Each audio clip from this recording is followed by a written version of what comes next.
저희가 준비하는 전산회계는 여기에다가 하시면 돼요. 한국 세무사의 자격시험.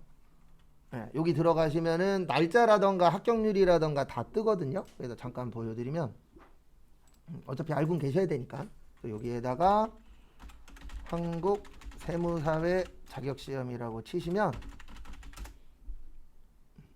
여기 떠요. 그래서 요게 이제 사이트예요. 그래서 이번 달 안에 여기에 회원가입을 해 놓으셔야 돼요.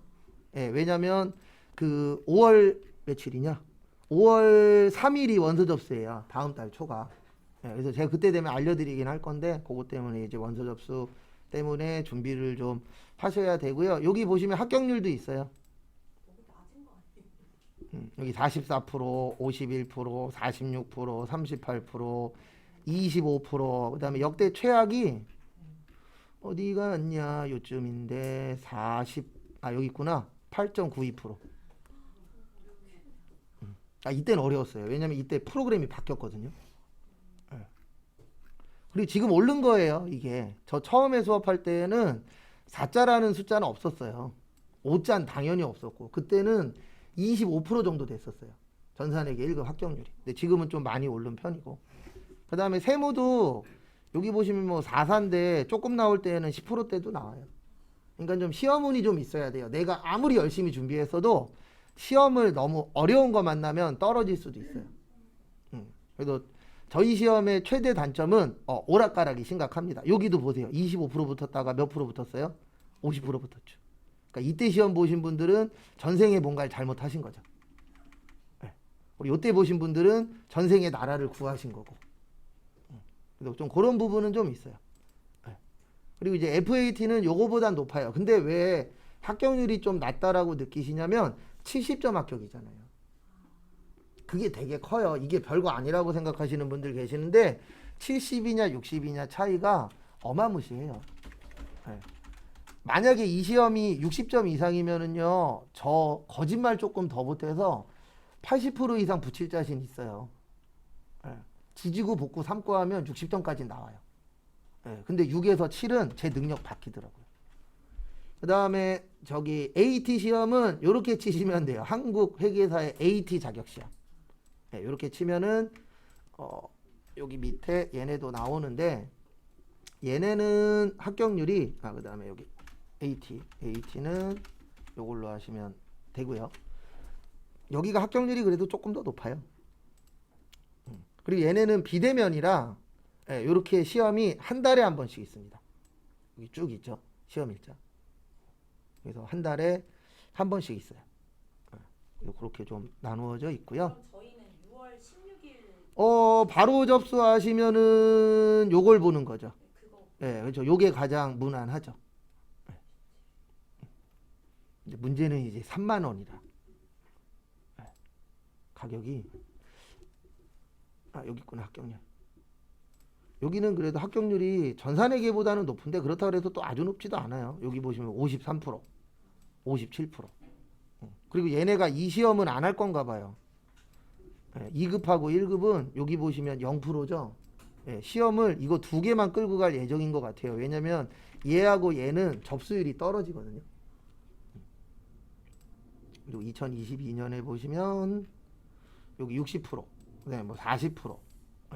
근데 이렇게 나올 수밖에 없는 게 전산회계보다 난이도는 낮는데 시험 보는 인원 자체가 좀 달라요. 아직은 여기는 국가공인이에요. 두 개 다. 두 개 다 국가에서 인정은 하는데 솔직히 아직 AT 시험은 많이 알려지진 않았어요. 프로그램은 많이 알아요. 더존 프로그램이라는 걸 쓰는데 아직 그 프로그램에 비해서는 인지도는 좀 떨어져요. 그래서 저도 이거 회사에서 인정해 주는 거는 이거예요, 아니면은 회계 1급이에요? 그건 회사에서 뭘 쓰느냐. 어떤 프로그램? 그렇죠. 어떤 프로그램을 쓰느냐긴 한데 어쨌든 아직은 전산회계를 좀 더 우대를 많이 해줘요.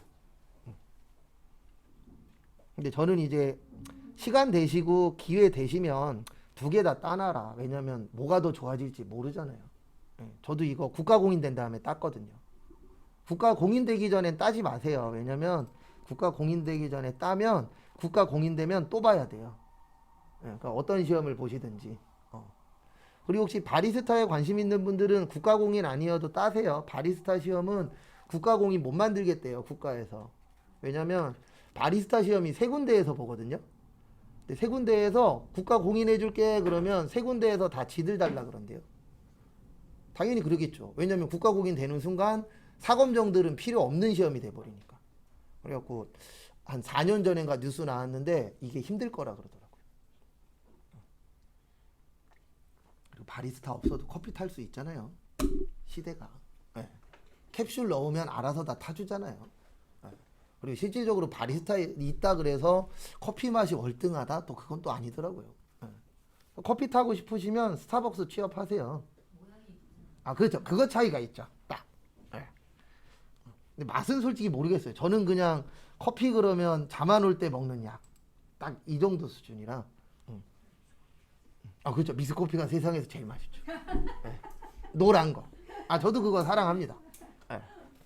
아, 왜냐면 그걸 먹나, 스타벅스 가서 6, 7천짜리를 먹나, 솔직히 뭐 달다, 덜 달다, 뭐 그 다음에 양이 많다, 적다, 그 정도 차이는 있는데, 솔직히 저는 특별한 건 모르겠어요. 그 다음에 121페이지 보도록 하겠습니다. 그리고 여기 두 개는 시간 나실 때 한 번씩 들어가셔서 기출문제는 안 받으셔도 돼요. 저한테 기출문제 옛날 거부터 다 있으니까, 그거는 제가 추후에 다 드릴 거고요. 그거는 별도로 안 받으셔도 되고, 그냥 회원가입만 좀 해놓으세요. 왜냐면 나중에 원서 접수하시려면 회원가입은 되어 있어야 되니까요. 그것만 해주시면 됩니다. 그리고 뭐 나중에라도 뭐 필요하거나 그런 거 있으시면 수시로 이야기하세요. 그러면 저한테 있는 건 다 드려요. 없으면은 만들어 드릴 수 있는 건 만들어서 드리니까. 근데 어쨌든 기출 문제는 별도로 다운 받지 마세요. 저한테 옛날 거부터 다 있어요. 그다음에 121페이지 거기 밑에 보시면 수량하고 단가라고 있는데 수량에 하나가 빠졌어요. 네, 우리 수량에는 이론 시험에선 세 가지로 나옵니다. 계속기록법, 실질재고조사법, 섞어 쓴다 그래서 무슨 법이요? 혼합법. 그렇게 이제 나누어져 있다라는 거 참고하시고, 그 다음에 거기 단가에 보시면 저희 시험에는 안 나오는 소매제고법이라고 있어요. 요거는 그냥 간단하게만 설명드리고 넘어갈게요. 소매제고법은 주로 언제 쓰냐면 화재 났을 때. 왜냐면 우리가 불나게 되면은 몇 개 남았는지 파악이 안 되잖아요. 그래서 이거를 거꾸로 계산하는 거예요. 어떻게 계산하냐면 판매 금액 가지고 우리가 이만큼 팔았으니까 이만큼 남았을 거다라고 역추적하는 거예요. 근데 저희 시험에서는 안 나와요. 요건 좀 어려운 시험에서 나오긴 하는데 저희 시험에서는 안 나와서 지금 이후로는 소매제고법이란 얘기는 아예 안 할 겁니다. 그거는 참고만 좀 해주세요. 근데 어려운 시험에서는 좀 잘 내시더라고요.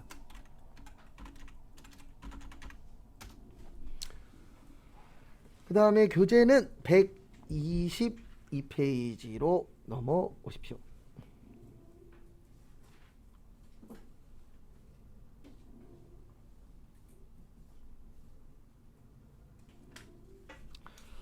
그래서 거기 보시면 일단은 계속기록법이라고 있는데 계속기록법은 그냥 말뜻 그대로 이해하시면 돼요. 장부에다 계속 뭐 하는 거예요? 적는 거예요.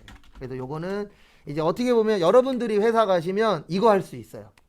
네, 왜냐면은 이제 규모가 작은 데들은 격리 직원이 격리 직원만 하는 게 아니잖아요. 네. 그래도 뭐 사장님 비서 역할도 하고 격리직도 하고 총무직도 하고 그게 장점이자 단점입니다. 중소기업의 장점이자 단점이 혼자서 여러 개를 해야 되죠. 네. 그 대신 내가 업무를 다양하게 할 수 있다라는 장점은 있죠. 일은 힘들겠지만. 그다음에 대기업의 장점은 전문성은 좀 더 가질 수 있어요. 왜냐하면 하나만 하잖아요. 그래서 대기업 같은 경우에는 격리직으로 들어가도요 파트가 다 나눠져요. 그래서 어떤 사람은 통장만 관리하고 어떤 사람은 물건 관련돼서만 하고 이렇게 다 쪼개버려요. 네, 그래서 대기업의 단점은 전체적인 거를 잘 몰라요. 네, 사자 들어가신 분들이 대부분 총괄을 하고 그 다음에 거기 일반적으로 들어가시는 분들은 대부분 단위별로 잘라서 일을 하기 때문에 그런 게 좀 장점이 될 수도 있고 단점이 될 수도 있죠. 그래서 저희가 회사 가면은 계속기록법으로 장부를 쓸 수도 있어요, 없어요? 있어요. 그 다음에 실질재고 조사법은 창고 가서 하는 거예요. 그래서 창고를 내가 직접 가서 재고 파악을 하는 겁니다. 네. 그래서 가장 아름다운 건 이게 가장 아름다운 거예요. 장부에 100개 있대. 창고 갔더니 100개 있대. 그러면 이게 가장 일을 잘하고 있는 게 되는 거겠죠. 왜냐면 원래 이론상에선 장부하고 창고하고 어때야 돼요? 똑같아야 되죠. 그렇게 이제 나누어진다라고 보시면 되세요. 그래서 거기 122페이지 제일 밑에 보시면 감모수량이라고 있어요. 그래서 장부하고 창고하고 차이 날 수도 있다 없다? 있다. 그게 감모가 되는 거예요. 왜냐면 감모의 뜻이 뭐라 그랬어요? 무슨 부족? 수량 부족. 그래서 감모라고 나오면은 아, 수량이 줄어들었구나. 이렇게 봐주시면 됩니다. 근데 실무 가면 이런 일들이 많아요. 그래서 저도 참 그때 좀 힘들었었는데 창고 열쇠를 저만 갖고 있거든요. 한 달 전에 맞춰놓고 한 달 후에 또 계산해 보면 한두 개씩이 또 비어요. 네. 그럼 머릿속에서 무슨 생각이 드냐면 내가 갖고 갔나? 나 안 갖고 갔는데. 네. 창고 열쇠도 나한테만 있는데 왜 안 맞지? 막 이런 생각도 들긴 하더라고요. 근데 힘들어요. 창고 담당하게 되면. 그 이후로는 창고 담당 안 하고는 있는데 저도 짧게 일해서 그러지 이것저것 다 해봤더라고요. 근데 저런 일은 안 해봤어요. 몸으로 쓰는 거 가끔씩 뭐 몸으로 쓰는 것도 해봤냐고 물어보시는 분들 계시는데 저는 몸의 구조상 막노동 가면 이틀 정도는 버틸 자신 있거든요. 그 대신 2달을 누워 있어야 되는 몸이다. 그래서 몸으로 하는 거는 잘 못해요. 그 다음에 123페이지 보시면 재고자산 감모손실이라고 있습니다. 그래서 재고자산 감모손실은 두 가지예요. 요거 이론에 잘 냅니다. 그래서 정상적하고 뭐요? 비정상적. 그래서 정상적일 때는 원가 처리합니다. 그리고 분계 안 해도 돼요. 그래서 실무 가시면 대부분 다 요걸로 처리해요. 정상적으로 회사에서는. 왜 그러냐면 우리 회사에서 일을 한다라고 생각을 했을 때 하나라도 일을 더 하는 게 좋아요? 덜 하는 게 좋아요? 덜 하는 게 좋죠. 그러면 이거는 일을 하나 안 해도 되거든요. 그러니까 회사 가시면 대부분 다 편한 방법을 많이 써요. 그 다음에 비정상적이면 영업의 비용으로 처리해야 되고 회계 처리를 해야 되는데 요거는 주로 전산세무 2급에 많이 나와요. 분계는. 근데 이론에서는 물어봅니다. 뭐라고 나오냐면 다음 중 재고자산 감모손실에서 정상적일 때 어떻게 처리하냐? 비정상적일 때 뭘로 처리하냐? 이런 건 나와요. 이론에서는. 근데 분계 문제는 주로 세무 쪽에 나옵니다. 그리고 만약에 이거 전산회계 1급에서 분계 문제 나오면은요, 모두 정답이에요. 왜냐면 범위 바뀌라. 그리고 예전에 한 분 운 좋게 합격하신 분이 있었어요. 그러니까 참 그분은 나라를 구하신 것 같아요. 야간반이었는데 제가 원서 접수 못하게 말렸었거든요. 왜냐면 되도록이면 원서 접수하지 마라. 왜냐면 수업 시작하고 2주 후에 시험인 거예요. 거기다 야간반은 수업 시간까지 더 적거든요. 그리고 한 분이 저 몰래 접수하고 시험을 봤는데 자기가 나중에 저한테 와서 얘기하더라고요. 저 시험 봤어요. 그러더니 68점 나왔대요. 그러냐고. 잠깐만 기다려 보라고. 그리고 문제를 훑어봤는데 다행인지 불행인지 제가 아는 게 하나 나왔어요.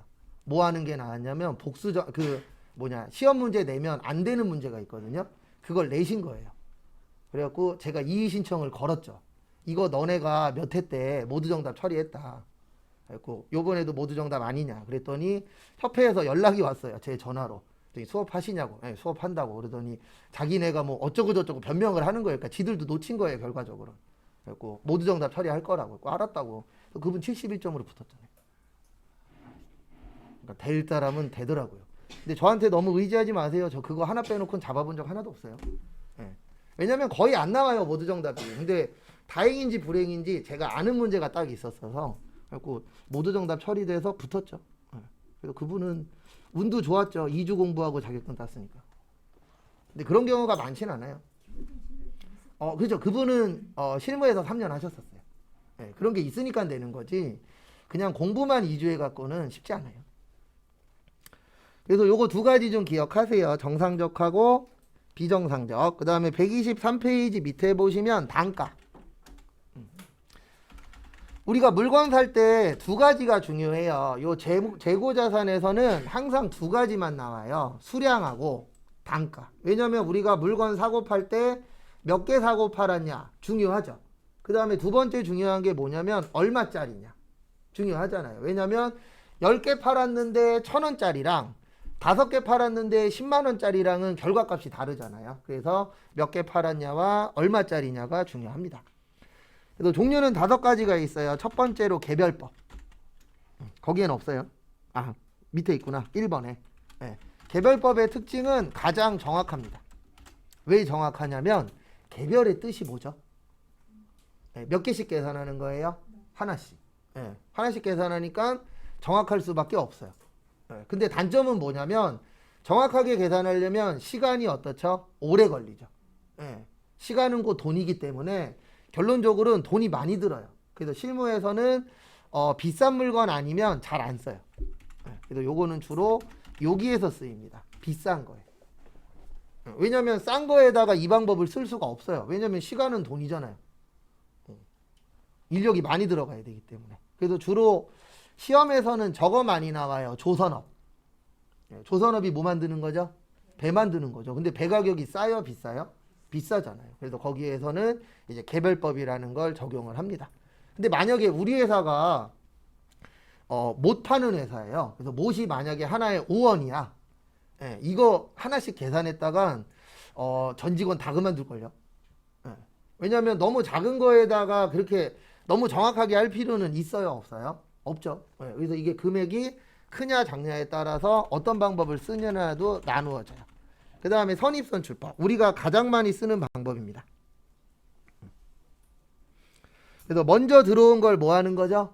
먼저 파는 거죠. 예, 그래서 거기에는 FI, FO라고 되어 있는데 저희 시험은 다행인지 불행인지 영어를 극도로 싫어해요.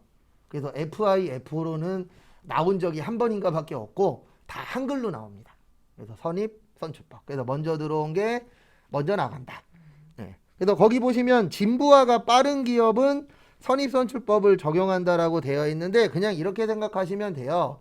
물건이 나온 다음에 없어지는 속도가 빠른 거 있죠. 그런 것들은 선입, 선출법을 쓰는 게 좋아요. 그래서 뭐 빵이라던가 아니면 뭐 유제품이라던가 이런 것들은 대부분 사장님들이 옛날 거 먼저 팔려고 노력들을 하시잖아요.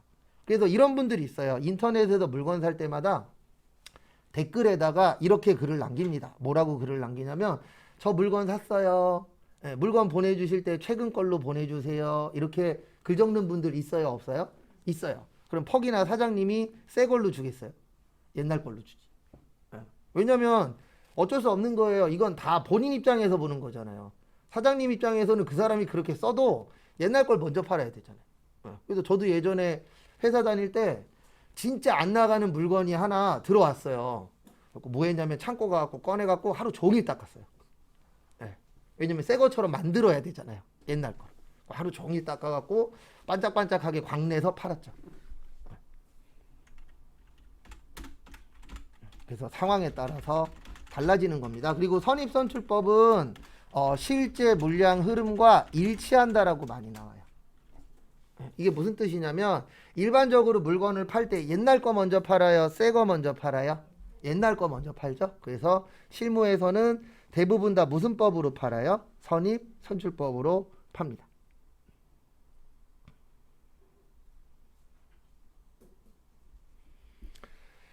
그 다음에 후입선출법은 반대예요. 나중에 들어온 걸 먼저 파는 방법입니다. 그래서 주로 이분들한테 유리하다 그랬어요. 소비자.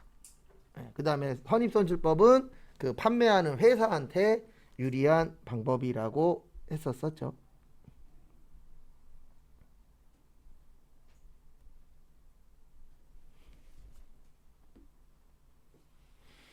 그래서 거기 밑에 써 있죠. 실제 물량 흐름과 거의 불일치한다. 그 다음에 특수업종에서만 쓰는 거예요. 뭐 고물상이라던가 뭐 석탄 야적장이라던가. 왜냐면 석탄 같은 경우에는 이렇게 옛날 거는 안에 들어가 있고 새 거가 바깥에 있잖아요. 그러면 풀 때 어쩔 수 없이 바깥에서부터 풀 수밖에 없는 구조죠. 근데 일반적인 회사들은 후입선출법 써요? 안 써요? 안 써요. 왜냐면 후입선출법 쓰는 순간 우리 회사 망할 거야가 돼버리기 때문에.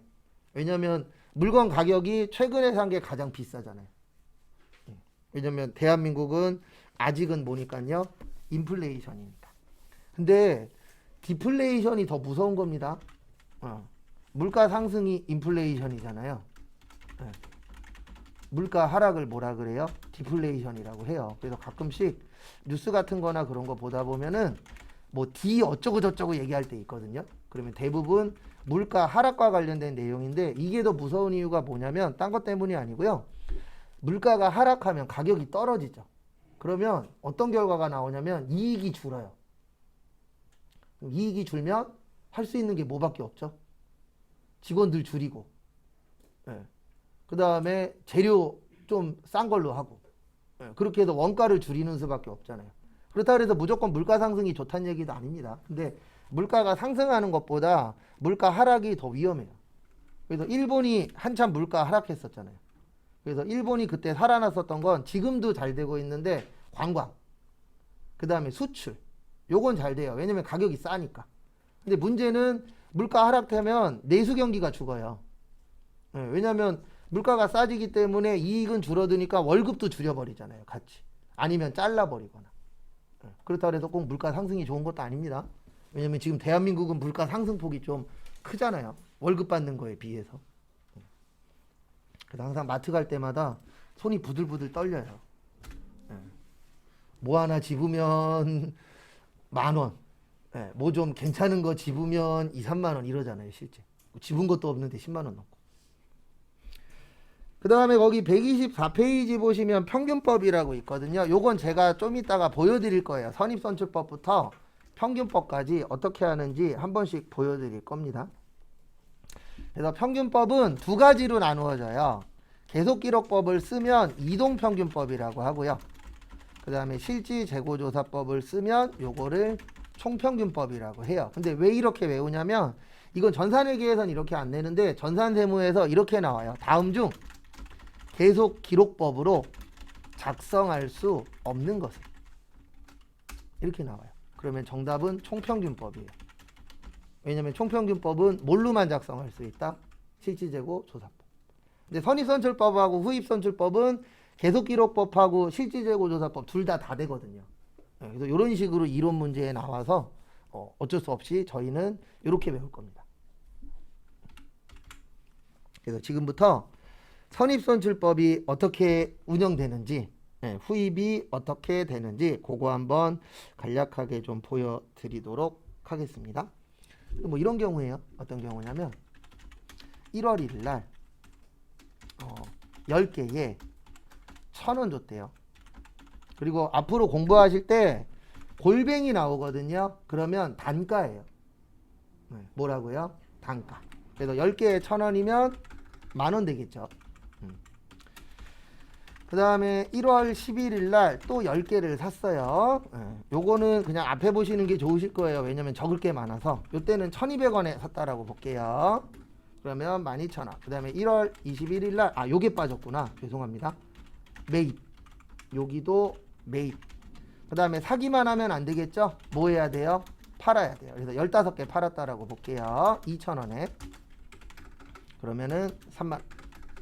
네, 마지막으로 1월 31일 날 또 샀는데 얼마 주고 샀냐면 1,400원 줬다라고 볼게요. 그러면 14,000원. 그래서 이렇게 간단하게 4개의 거래가 있었다라고 보고 같이 한번 보도록 하겠습니다. 제일 먼저 볼 게 선입선출법이에요. 우리 선입선출법의 뜻이 뭐죠? 네, 먼저 들어온 게 먼저 팔리죠. 그럼 여기에서 15개를 팔아야 돼요. 왜냐면 몇 개 팔았으니까? 15개 팔았으니까. 그럼 선입선출법이니까 위에 게 먼저 나가겠죠? 네. 그리고 여기에서는 몇 개만 팔려요? 5개만. 그러면 이렇게 남을 거예요. 5개에 1,200원이 남을 겁니다. 그래서 6,000원이 될 거예요. 맞죠? 네. 그러면은 6,000원에 14,000원이니까 얼마치 남은 거예요? 2만원. 요게 선입선출법이에요. 뭐 별거 없어요. 그냥 먼저 들어온 거 먼저 뭐 했다? 팔았다. 라고 보고 계산하는 게 선입선출법. 그 다음에 이제 두 번째로 후입선출법 볼 거예요. 이거 저기요. 이게 한글이 반응이 느려서 제가 오타가 이렇게 많이 나는 사람은 아닌데 컴퓨터 바꾸고 나서 오타가 많아요. 그 다음에 두 번째는 후입선출법. 그래서 보시면 몇 개 샀다고요? 20개. 10개, 10개씩 해서 그 다음에 몇 개 팔았다고요? 15개. 그러면 5개 남겠죠? 근데 후입이니까 얘를 먼저 파는 거예요. 맞죠? 왜냐면 나중에 들어온 거 먼저 파니까. 그러면 여기에선 5개 남겠죠? 네, 그래서 5개에 얼마요? 1,000원 해서 5,000원. 그러면 남는 건 총 19,000원. 그러니까 어떤 방법을 쓰느냐에 따라서 아까는 2만 원 남았잖아요. 맞죠? 선입으로 했을 때. 근데 지금은 후입으로 했더니 얼마 남았어요? 19,000원 남았죠. 그래서 어떤 방법을 쓰냐에 따라서 결과값은 당연히 같아야 돼요? 달라야 돼요? 다르겠죠. 네. 그러니까 공부가 머리 아픈 거예요. 다 똑같으면 하나만 외우면 되는데 이게 어떤 방법을 쓰느냐에 따라서 결과값이 다르니까 A를 낼지 B를 낼지 C를 낼지 모르죠.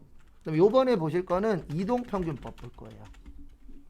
이동평균법은 단가가 다른 경우 단가를 다시 계산하는 걸 이동평균법이라고 해요. 그래서 왜 이동평균법이라고 하냐면 이동해서 평균 낸다 그래서 이동평균법이라고 합니다. 그래서 이런 경우에 평균 내는 거예요. 어떤 경우에 평균 내냐면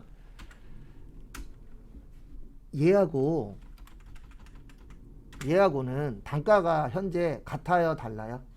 그러면 평균 내는 거예요. 그래도 주로 이거는 어디에서 많이 쓰냐면 주식. 왜냐면 주식은 살 때마다 주식 가격이 다 다르잖아요. 똑같은 회사 거더라도. 그러면 평균값을 잡아야 되잖아요. 그래서 그때 많이 쓰는 게 이동평균법이에요. 그래서 10개, 10개니까 몇 개죠? 20개. 그 다음에 10,000원, 12,000원이니까 얼마예요? 22,000원. 평균 되면 얼마 나와요? 1,100원 나와요. 계산기 있는 분들은 계산기 가지고 다니세요. 저희가 시험 볼 때 계산기 쓸 일이 한 2-3문제밖에 없긴 하거든요. 네. 근데 암산으로 하면 틀릴 수 있으니까 그 한두 문제 때문에 계산기가 필요합니다. 그건 참고하시고. 그 다음에 여기에서 몇 개 팔았다고요? 15개. 그럼 몇 개 남아요? 5개. 얼마짜리가 남죠? 1,100원. 그래서 5,500원. 근데 문제는 뭐냐면 여기에서 또 평균 내야 돼요. 왜냐하면 얘는 얼마예요? 1,100원이죠? 얘는 얼마예요? 같아요? 달라요? 다르면 또 평균 내는 거예요. 그러니까 같으면은 그대로 가는 거고 다르면 다를 때마다 평균을 내는 거예요. 그래서 이동해서 평균 낸다 그래서 무슨 법이요? 이동평균법. 그럼 이렇게 되겠죠. 15개에 14,000원에 5,900원이니까 5,500원이니까 19,500원. 그리고 시험 때에는 이 계산기 못 써요. 시험 때에는 컴퓨터 관련된 계산기는 못 쓰고 그 일명 쌀집 계산기라 그래서 계산기 있죠. 그거밖에 안 됩니다. 19,500원을 15개로 나누면 1,300원 나와요. 이렇게 이동해서 평균 된다 그래서 무슨 법이라 그래요? 이동평균법. 그 다음에 마지막으로 구해볼 게 총평균법. 총평균법은 그러니까 대부분 말에 답이 있어요. 총의 뜻이 뭐죠? 전부. 그래서 토탈이라고 표현을 하죠. 그래서 간단하게 설명드리면 매출을 제외한 나머지를 평균 내는 거예요. 그래서 이렇게 됩니다. 매출 빼면은 10개, 10개에서 얼마죠? 30개죠. 그 다음에 10,000원, 12,000원, 13,000원에서 얼마예요? 36,000원이에요. 그러면 나누면 얼마 나와요? 1,200원. 그 다음에 우리 몇 개 팔았다고요? 15개 팔았죠? 그러면 15개에 얼마 남아요? 1,200원. 그래서 18,000원. 이렇게 구하는 거를 무슨 법이라고 하세요? 총평균법. 그래서 한 번에 평균 내냐? 아니면 돌아다니면서 평균 내냐? 거기에 따라서 이동평균법이 될 수도 있고 총평균법이 될 수도 있습니다. 그럼 총평균법은 항상 뭘 말해야 하는 거예요? 일반적으로 말해요. 월말이나 연말. 왜냐면 이건 일반적으로 계산을 할 때 한 번에 계산하는 거기 때문에 우리가 마감 칠 때 월말이나 연말이나 뭐 분기 이런 식으로 마감을 치잖아요. 그래서 그때 한 번에 계산하는 거예요. 근데 실무하시면 대부분 무슨 법 써요? 선입선출법 써요. 근데 이거 왜 쓰냐면은 그 세법에 선입선출법으로 하라고 되어 있어요. 업종별로 약간씩 다르긴 하지만 대부분 업종은 선입선출법으로 해라. 근데 왜 선입선출법으로 하냐면 선입선출법으로 하면요 이익이 커져요. 이익이 크면 뭐 많이 내야 되죠? 예, 그래서 세법에서는 선입선출법으로 해라 이렇게 되어 있어요. 왜냐면 선입선출법이 세금을 가장 많이 내는 방법이에요. 회사에서는 좋든 싫든 해야죠. 왜냐면 세법은 강제라. 예. 하고 싶으면 하세요가 아니잖아요. 이거 안 하면 너네는 더 두드려 맞는다. 이런 구조로 되어 있기 때문에 세법은 되게 간단 명료해요. 이렇게 해. 안 할 거야? 그래. 그러면 세금 더 내. 이게 끝이기 때문에 할 수밖에 없습니다.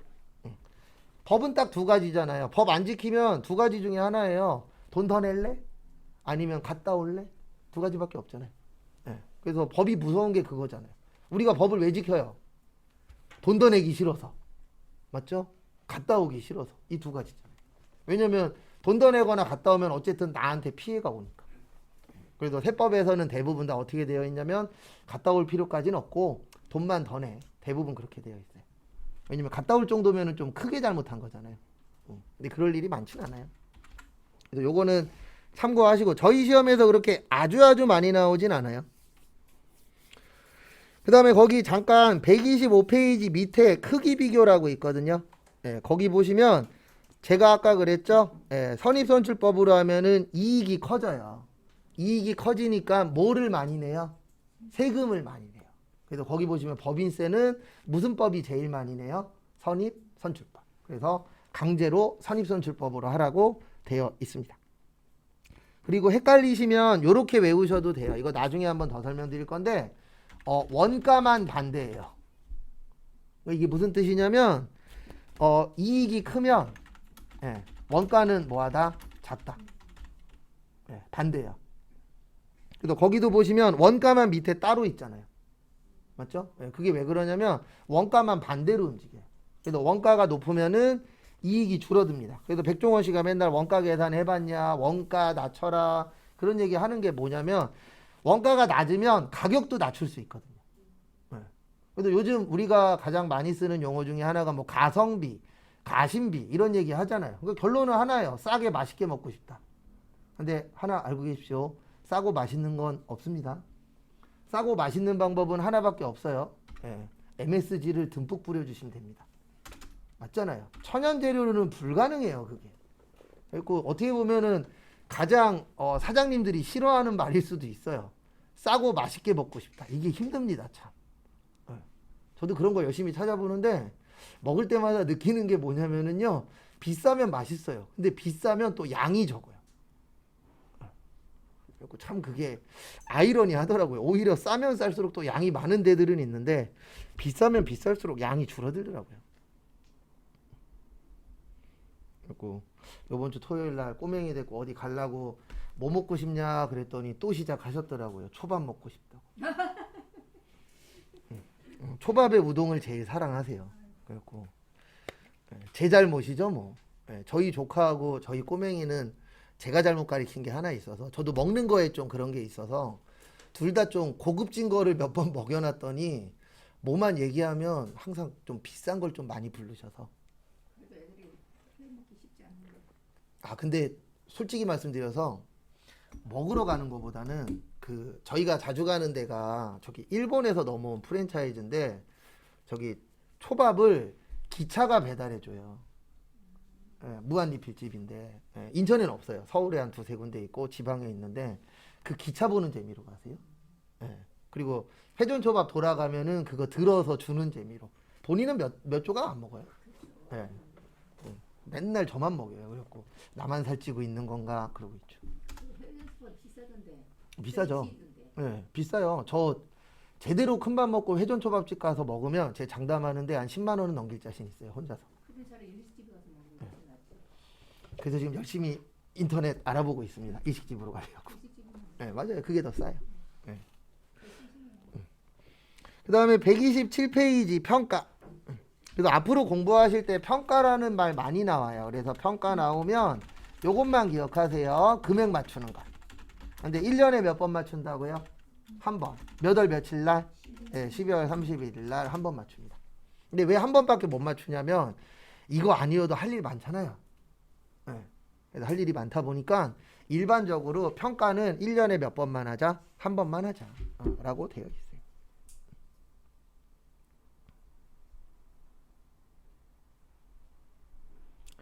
그래서 그 부분 참고해 주시고요. 그래서 우리가 알아야 되는 건 재고자산 평가 손실이라고 있거든요. 근데 왜 손실만 있냐면 한국에서는 저가법 써요. 그래서 저가의 뜻은 가격이 오른 거다, 떨어진 거다, 떨어진 거다. 그래서 떨어진 것만 인정을 합니다. 근데 일반적으로 떨어질 확률이 높아요? 아직은 오를 확률이 높아요? 오를 확률이 높죠. 그래도 대한민국은 좋은 나라예요. 왜 그러냐면 은행에다 돈 넣어놓으면 이자 주잖아요. 네, 일본은 마이너스 이자율입니다. 네, 돈 내야 돼요. 그래서 일본은 은행에다 잘 안 맡기고 금고에다 넣어놔요. 네, 진짜. 네, 그래요. 맞아요. 그래서 예전에 쓰나미 난 적 있었잖아요. 쓰나미 났을 때 제일 많이 떠다녔던 것 중에 하나가 진짜 금고예요. 네. 근데 이게 참 웃긴 게 뭐였었냐면 그 당시에 금고가 이슈화 됐잖아요. 그리고 나서 대한민국도 위험하다라는 이렇게 막 하면서 홈쇼핑에서 금고 엄청나게 팔았어요.